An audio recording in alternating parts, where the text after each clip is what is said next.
Welcome to S4 Soumya news. సాధారణ UPI వినియోగదారులకు ఎలాంటి ఛార్జీలు లేవు, వ్యాపారులకే వర్తిస్తాయి అంటున్న కేంద్ర ఆర్థిక మంత్రి నిర్మలా సీతారామన్. కానీ అసలు మోసం ఇక్కడే ఉంది. ఆ ఛార్జీని చివరకు ఎవరు భరిస్తాడు?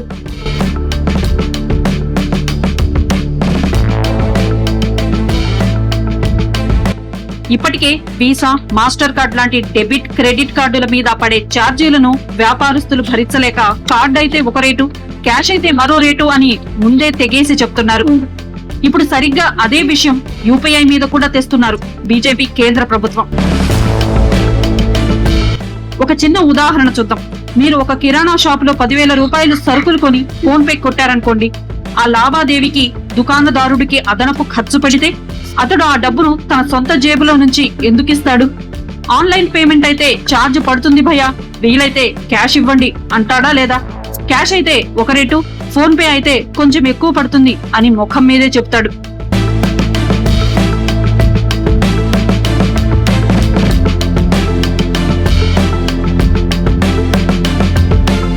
ఇంకో ఉదాహరణ చూద్దాం. మీరు ఫ్యామిలీతో కలిసి రెస్టారెంట్ కి వెళ్లి 2,000 బిల్లు ఫోన్ పే ద్వారా చెల్లించారనుకోండి.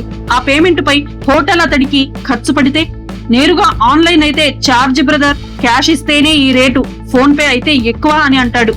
అంటే ప్రభుత్వం బిల్లులో విడిగా యూపీఐ ఛార్జ్ అని ఎక్కడా రాయకపోయినా చివరికి ఆ దొంగదారి భారం మొత్తం సామాన్యుడి నెత్తి మీదే పడుతుంది.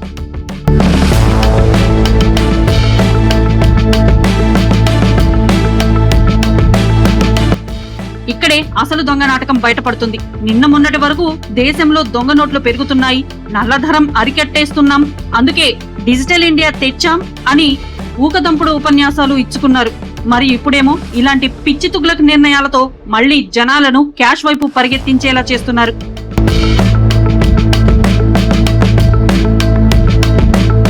అసలు ఇప్పటిదాకా ఊదరు కొట్టిన డిజిటల్ ఇండియా అంటే కేవలం ఉత్త మాటలేనా, డొల్లా కబుర్లేనా? అందుకే సామాన్యుడు అడుగుతున్న సూటి ప్రశ్న ఒక్కటే: దొంగ నోట్లు పోవాలని డిజిటల్ తెచ్చామని ఊకదంపుడు ఉపన్యాసాలు ఇచ్చి ఇప్పుడు ఇలాంటి పనులతో మళ్లీ జనాలను క్యాష్ దగ్గరికి ఎందుకు నెడుతున్నారు? దేశ ప్రయోజనాల కోసం మాత్రం కాదు, ఇది వీసా, మాస్టర్ కార్డ్ లాంటి అంతర్జాతీయ చెల్లింపు కంపెనీల ప్రయోజనాల కోసమేనా?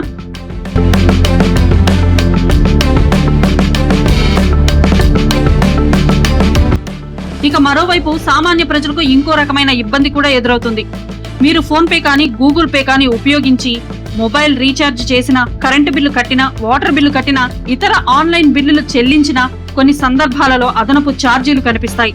ఒక చిన్న మొత్తానికి రీఛార్జ్ చేస్తున్నా, బిల్లు చెల్లిస్తున్నా ప్లాట్ఫామ్ ఫీజు అని, కన్వీనియన్స్ ఫీజు అని లేదా ఇతర పేర్లతో అదనపు మొత్తం చెల్లించవలసిన పరిస్థితి వస్తుంది. ఇప్పుడు ప్రశ్న ఏంటంటే, డిజిటల్ పేమెంట్ అంటే సామాన్యుడి జీవితాన్ని సులభం చేయటానికే కదా.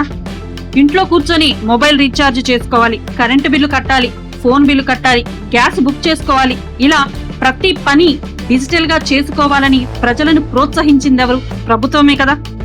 కానీ అదే డిజిటల్ పేమెంట్ చేస్తే ఒక్క చోట అదనపు ఛార్జీలు పడుతుంటే చివరికి ఆ భారాన్ని మోసేది ఎవరు? ఒకవైపు నగదు తీసుకువెళ్లకుండా ఫోన్ లోనే పేమెంట్ చేయమంటారు, మరోవైపు ఫోన్ లో పేమెంట్ చేస్తే రీఛార్జ్ కు ఒక ఛార్జీ, బిల్లుకు మరో ఛార్జీ, కొన్ని సేవలకు ఇంకో ఛార్జీ. సామాన్యుడు నెలకొకసారి కాదు 10 సార్లు 20 సార్లు ఇలా చిన్న చిన్న పేమెంట్లు చేస్తాడు. ప్రతి పేమెంట్ కు కొద్దిగా అదనపు ఛార్జీ పడితే నెల చివరికి అదే మొత్తంగా మారుతుంది. ఇది పెద్ద వ్యాపారవేత్తలకు పెద్ద విషయం కాకపోవచ్చు, కానీ రోజువారీ సంపాదనతో కుటుంబాన్ని నడిపించే సామాన్యుడికి మాత్రం ఒక్క రూపాయి కూడా విలువైనదే. అందుకే ప్రజలు అడుగుతున్నారు, డిజిటల్ మీడియా పేరుతో మమ్మల్ని డిజిటల్ పేమెంట్ వైపు తీసుకువచ్చి ఇప్పుడు అదే డిజిటల్ పేమెంట్ పై రకరకాల ఛార్జీలు ఎందుకు విధిస్తున్నారు అని.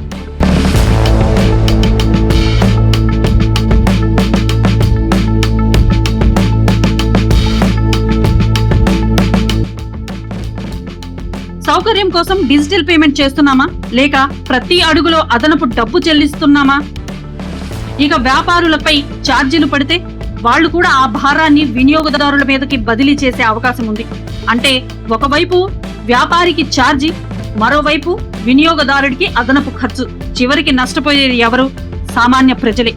మరి ఇలాంటి పరిస్థితుల్లో ప్రభుత్వం స్పష్టంగా చెప్పాల్సిందొకటే: సామాన్యుడి డిజిటల్ పేమెంట్ నిజంగా ఉచితమా, లేక ఉచితం పేరుతో ఆ భారాన్ని వ్యాపారుల మీదకు, అక్కడి నుంచి మళ్లీ వినియోగదారుల మీదకు మళ్లిస్తున్నారా?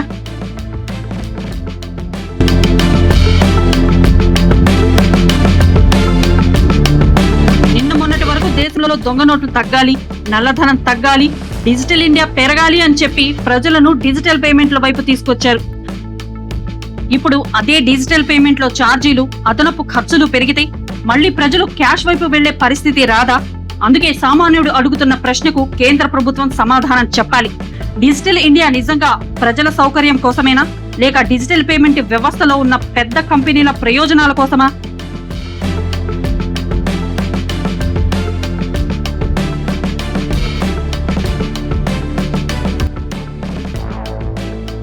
ప్రజల జేబుకు భారం పడకుండా డిజిటల్ పేమెంట్ ఎలా కొనసాగుతాయో ప్రభుత్వం స్పష్టంగా చెప్పాలి. ఎందుకంటే డిజిటల్ పేమెంట్ ను ప్రోత్సహించింది ప్రభుత్వం, దాన్ని నమ్మి ఉపయోగిస్తున్నది సామాన్య ప్రజలు. మరి ఆ మధ్యలో ఛార్జీల పేరుతో భారం మాత్రం సామాన్యుడి మీద పడితే దీనికి బాధ్యత ఎవరిది? ఇదే ఇప్పుడు దేశ ప్రజలు అడుగుతున్న సూటి ప్రశ్న. Thanks for watching. Yes for Soumya news. Please subscribe our news channel.